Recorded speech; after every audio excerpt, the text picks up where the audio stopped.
Good evening, everyone. You're a beautiful sight to behold in this grand and large room. I think every seat is filled, and it's so appropriate because of this celebration. 25 years of CAIR's leadership. It's an honor for me to be with you on this anniversary. I've joined you before, but a quarter of a century of leadership is something really to congratulate you all for. I know of all that you have done and you continue to do to promote justice, to promote equality and civil rights, not only across the Bay Area, but across the entirety of the United States. And I want to congratulate all the honorees for this evening. Thank you to all of you for your very special leadership. And to Hussam, imagine that he gave up being an engineer to head up this organization. I think we should applaud the honorees and applaud Hussam for his special leadership. I know that your work is not easy. The theme for tonight's celebration is courage under fire. I think it takes courage to have courage, especially at a time when Muslims and other minorities are under attack in our country. Since the beginning of his administration, the president has pursued a xenophobic campaign to exclude, attack immigrants, and marginalize communities of color and diverse religious backgrounds. 1 week into office, the president signed the first of what would become 3 executive orders banning residents of 7 Muslim-majority countries from entering the United States and temporarily banning all refugees.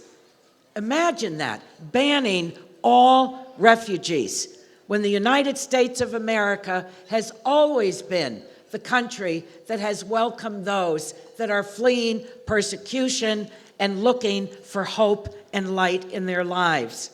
These policies are antithetical to the values of our country, and they represent a ban which I believe, and others believe, you believe, my colleagues in the Bay Area believe, is unconstitutional. Drastically curtailing our refugee settlement program and restricting travel to the United States based on nationality not only goes against our national values, it actually harms our national security. I'm a first-generation American, the daughter of immigrants who fled religious persecution with their parents in the early part of the 20th century. And these policies are especially and deeply offensive to me. Unfortunately, the Supreme Court upheld the ban, and it remains in place. The court's decision draws, I think, an alarming parallel to its decision in Korematsu versus the United States that legally allowed the forcible transfer of Japanese Americans to internment camps during World War II. Decades after that internment ended, our government apologized to those who had been unjustly imprisoned, and the Supreme Court later admitted it was wrong in Korematsu.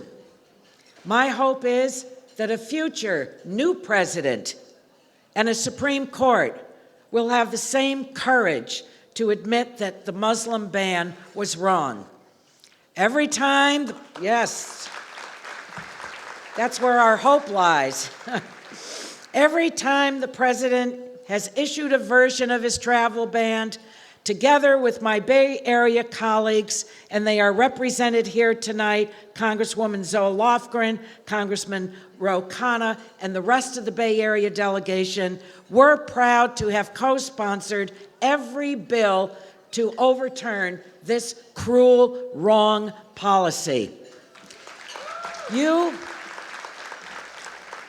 Everyone here CAIR, not only in the Bay Area, but across the country, you are on the right side of history. And your leadership is needed now more than ever before. Bravo to the Council on Islamic American Relations and to every person in this room for your courage, for your commitment to justice, for your advocacy, and for your passion for equality. Now is the time more than ever before when advocates have to become voters. I want you to know that I'm with you every step of the way as we work to fulfill that promise of the framers of our Constitution, that every person deserves life, liberty, and the pursuit of happiness. Let me just close in the language of my family and my ancestors. Allah Ave Menochon. May God be with you. Thank you, everyone, and congratulations on a quarter of a century of making extraordinary history. Thank you.